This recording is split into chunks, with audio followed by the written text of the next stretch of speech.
people are not always willing to give their company information like their revenue. Mm-hmm. So how do you go about monetizing that when they want to keep their cards close to the chest if something's not public information? Yes. Okay. I'm going to give you two derivations of the answer.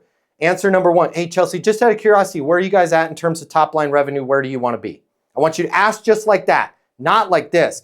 If it's okay, if I ask, where are you at in terms of revenue? Oh, we're at Nanya. Nanya? Yeah, Nanya business. Let's keep the thing focused, right? But when I do two things, I ask the question very easily. One way to ask it easily is to put a softener in front of it, just out of curiosity. Because now it's just out of curiosity. I'm not writing anything down. This is why you guys have to be careful with technology in meetings. And if you're over the phone, make sure they don't hear you type. Nobody wants to give numbers if it's going into a piece of data. But if you're writing it down, it's a therapist. They love to talk to you. But so just out of curiosity, where are you at in terms of top line revenue? And then before I allow them to even think, I'm attaching a caboose to that statement. Where do you want to be?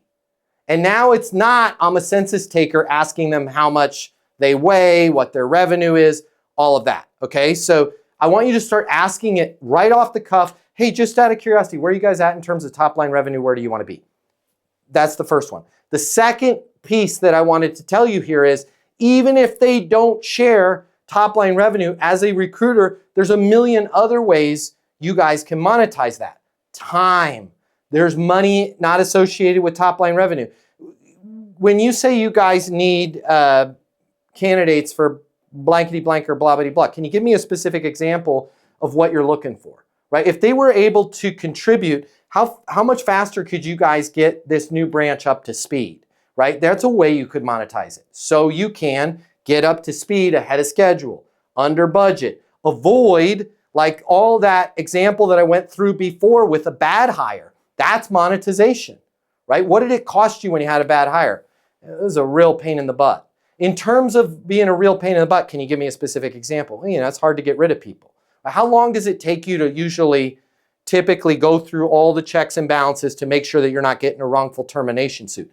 You probably know the answer to that, Chelsea. Doesn't matter what you know, get them to say it. Man, it's 4 months, right? Because we got to put them on a performance improvement plan. We've got to document at least 3 different instances. Now you've monetized it. Does it make sense for me to start sending you candidates so we can do everything possible to have you guys avoid that mishire, thus basically putting the brakes on an entire department for 4 months while you've got a critical player there on a performance improvement plan, getting notified when you know it was never a fit from Jump Street, right? There's a million different ways you can monetize it. It's not just top line revenue, although I really like top line revenue. Hey, it's Matt Easton, founder of Easton University, the most effective sales coaching system in the world. If you like this video and you want to learn how to close, I want to give you my closing mini masterclass for free. Click the link somewhere around here or just simply comment with the word closer and I will get you access to the closing mini masterclass. I'll cover the $299 cost for you. It's free to you.